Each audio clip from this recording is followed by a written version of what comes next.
नमस्कार दोस्तों, स्वागत है आपका एशिया तक यूट्यूब मंच पे। दोस्तों, एक खबर। पी चिदम्बरम, पूर्व वित्त मंत्री, कांग्रेस के कद्दावर नेता, कांग्रेस के नीति निर्धारण में बाकायदा एक कह सकते हैं कि बड़ा नाम, बड़ा चेहरा, बड़ी भूमिका, थिंक टैंक के मेंबर, उनकी मुलाकात ममता दीदी से यानी ममता बनर्जी से होती है। वैसे उनकी और ममता दीदी का कोई तो दुश्मनी है नहीं। ममता बनर्जी दोनों एक दूसरे को अच्छी तरीके से जानते हैं, पुरानी कांग्रेसी है। लेकिन ये मुलाकात को जब देखते हैं तो उसके कई मायने निकलते हैं। खबर यहां तक थी कि लोकसभा चुनाव 2024 में भले ही ममता बनर्जी को इंडिया गठबंधन की से थोड़ा अलग थी, लेकिन बंगाल में चुनाव इंडिया गठबंधन के बाकी सदस्य कांग्रेस और वामपंथी दल ममता के खिलाफ लड़े और बीजेपी मुख्य दल था। वो लड़ाई ममता और बीजेपी के बीच में थी पश्चिम बंगाल में। लेकिन कांग्रेस ने भी खास तौर पे क्षेत्रीय छत्रक जो थे, उन्होंने कोई कोर कसर नहीं छोड़ा ममता के खिलाफ लड़ाई लड़ने की। अधीर रंजन चौधरी, जो पश्चिम बंगाल कांग्रेस के अध्यक्ष भी है और लीडर ऑफ ऑपोजिशन भी है लोकसभा के भीतर, एक बड़ा नाम कहा जाता है कि लीडर ऑफ ऑपोजिशन, उन्होंने जो सारी हदें पार कर दी कि मतदाता मत देना नहीं चाहता तो बीजेपी को दे, लेकिन टीएमसी को मत दे। लेकिन जब नतीजा आई तो पश्चिम बंगाल के 42 लोकसभा सीट में से जहां बीजेपी 30 लेने की बात कर रही थी, वो मात्र 12 पे सिमट गई। पिछला आंकड़ा 18 वहां तक भी नहीं छू पाई और पश्चिम बंगाल में ममता बनर्जी ने 29 लोकसभा सीटों पे कब्जा किया। आज इंडिया गठबंधन के भीतर बहुत बड़ा ब्लॉक है 29 लोकसभा सीटों का, ममता दीदी का। ऐसे में कांग्रेस कहीं ना कहीं एक रास्ता ढूंढ रही थी कि दीदी और कांग्रेस के बीच में जो दूरियां बनी है वो खत्म हो जाए, और चिदम्बरम की मुलाकात इसी सिलसिले में पहला कदम था। उसके बाद प्रियंका गांधी वाड्रा जाके मिलते हैं और फिर यह भी तय हुआ कि ममता दीदी यानी ममता बनर्जी जो वायनाड में राहुल गांधी जो सीट छोड़ी, वहाँ आने वाले समय में उपचुनाव होने वाली है, वहाँ प्रियंका गांधी अब चुनाव लड़ेंगे, उनके प्रचार में ले जाए, क्योंकि डीडी को लेफ्ट से लड़ने में मजा आता है। और अगर प्रियंका गांधी के प्रचार में अगर ममता बनर्जी जाती तो कोई नहीं कहेगा कि ममता बनर्जी और कांग्रेस में दूरियां हैं। जो कारण था दूरियां होने का, अधीर रंजन चौधरी, उनको बाकायदा अध्यक्ष पद से हटा दिया गया है। एक तो बुरी हार हुई क्योंकि वहाँ जो ज़्यादा सीटें जो बढ़ी है वो ज़्यादातर टीएमसी और बीजेपी में बढ़ी। तो कांग्रेस ने जो समीक्षा बैठक की उसमें अधीर रंजन चौधरी को अध्यक्ष पद से बाहर कर दिया।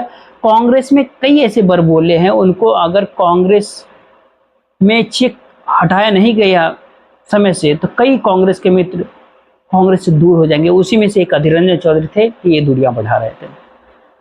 उनका कहना है, अधीर रंजन चौधरी का, मैं बंगाल में पश्चिम बंगाल के भीतर कांग्रेस को बचाना चाहता हूँ, क्योंकि पश्चिम बंगाल में कांग्रेस बीजेपी नहीं ममता खत्म कर रही है कांग्रेस को। ममता बनर्जी जो निकली है तृणमूल कांग्रेस लेकर के, वो कांग्रेस से ही निकली है।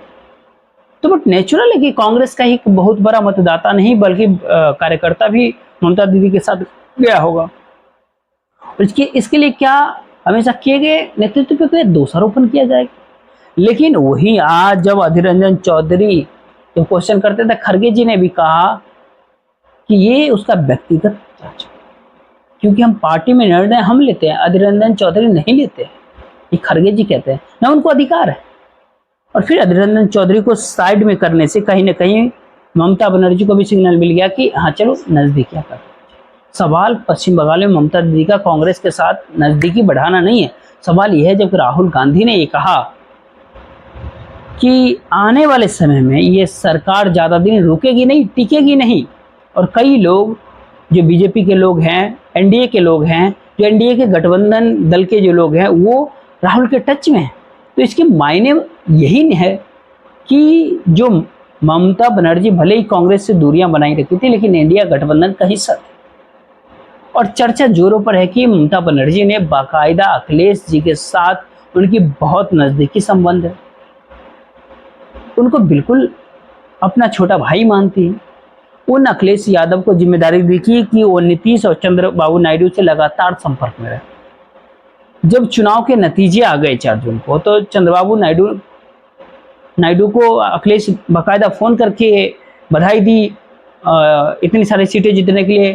दोनों एक दूसरे को बधाई दी। वो राज्य मंत्री सरकार में, उन्होंने भी लोकसभा चुनाव में जीत हासिल की। तो वही नीतीश कुमार और अखिलेश यादव की बातचीत, वहाँ पे शरद पवार बैठे हुए हैं, जिनकी चंद्रबाबू नायडू से भी, जगन रेड्डी से भी, केसीआर से भी, नवीन पटनायक से भी, पश्चिम बंगाल में ममता बनर्जी से भी, और बाकी के जो छोटे मोटे घटक दल हैं एनडीए गठबंधन के साथ, उनसे भी व्यक्तिगत संवाद, और वो भी अपनी लाइन। तो फिर एक और एनडीए गठबंधन की नाराजगी की सूर दिखाई पड़ती है। कोई मंत्रिमंडल को लेकर के विस्तार चाहता है, कोई पैसा चाहता है, कोई अच्छा मंत्रालय चाहता है, कोई अपने राज्य को विधानसभा के साथ चुनाव चाहता है। मतलब खास करके महाराष्ट्र के भीतर, वहाँ पर Ajit Pawar versus BJP, BJP versus Eknath Shinde, ये लड़ाइयाँ चल ही रही है। अभी बीजेपी अपने आप में भी डर रही है, अपने आप में भी लड़ रही है। इन सारी परिस्थितियों के भीतर अगर इंडिया गठबंधन सारी दूरियों को कम करके अगर एक साथ आए, तो आने वाले समय में ये मान ले कि इंडिया गठबंधन भी सरकार बनाने का प्रयास करेगा, और कहीं ना कहीं एक दूसरे के लोगों को तोड़ने का जो प्रयास चल रहा है, उसमें इंडिया गठबंधन जो अपनी पूरी ताकत के साथ रुख बनाते हुए दिख रही है। और यही कारण है कि कहीं ना कहीं चिंता की रेखाएं जो है, लकीरें जो है, जब सत्ता पक्ष में बैठे लोग हैं वो हंस के कहते हैं कि ये कुछ नहीं कर पाएंगे, लेकिन उनको पता है कि बहुत कुछ हो रहा है। चंद्रबाबू नायडू ने एक जो लंबी सा फहरिस्त दिया है, और हर मंत्रालय को कितना पैसा चाहिए वह भी लिस्ट दिया। वह लिस्ट वित्त मंत्रालय के अधिकारी देख करके पागल हो गए। अगर इतना चंद्रबाबू नायडू को देंगे तो फिर हम लोग क्या रखेंगे। वही दूसरी ओर कुछ खबर ऐसे भी निकल करके आती है कि बीजेपी बहुत जल्दी में कि अपना आंकड़ा 272 को पार कर ले। इसके लिए सबसे पहले पावर बनाने के ही प्रयास करें कि कितने लोग अपने पार्टी में जोड़ा जाए, मर्ज किया जा सके। ये सारे आकलन करने में जुटे हुए, एक पूरा का पूरा ग्रुप बैठ करके इसके ऊपर काम कर रहा है, बड़े बड़े ऑफर्स दिए जा रहे हैं। तो फिर ऐसे में एनडीए गठबंधन के जो पावर है, जो विभिन्न राजनीतिक दलों के साथ मिलकर के जो पावर बनते हैं, वो अपने आप में सहन नहीं कर पा रहे। उन्हें ये समझ में नहीं आ रहा है कि शिकारी घूम रहा है, अपने आप को ऐसा करना। और दूसरी तरफ इंडिया गठबंधन भी ये देख रहा है कि बिल्कुल जो ये फल है अब टपकने के, गिरने पर अगर टपक गया तो उसके हाथ में आना चाहिए। कुल मिलाकर के अगर कहे तो स्थिति ऐसी बन रही है, लेकिन ऐसा लगता है कि इत्तेफाक नहीं हो सकता। जिस हिसाब से इंडिया गठबंधन के सारे दल एक दूसरे के साथ मिलकर के पूरी ताकत के साथ इस सरकार के सामने डटकर खड़े हैं, और सरकार दूसरी तरफ बार बार अपने आप को संभाल रही है, उससे तो ऐसा लग रहा है कि हर दिन सरकार के लिए अग्नि परीक्षा होगी।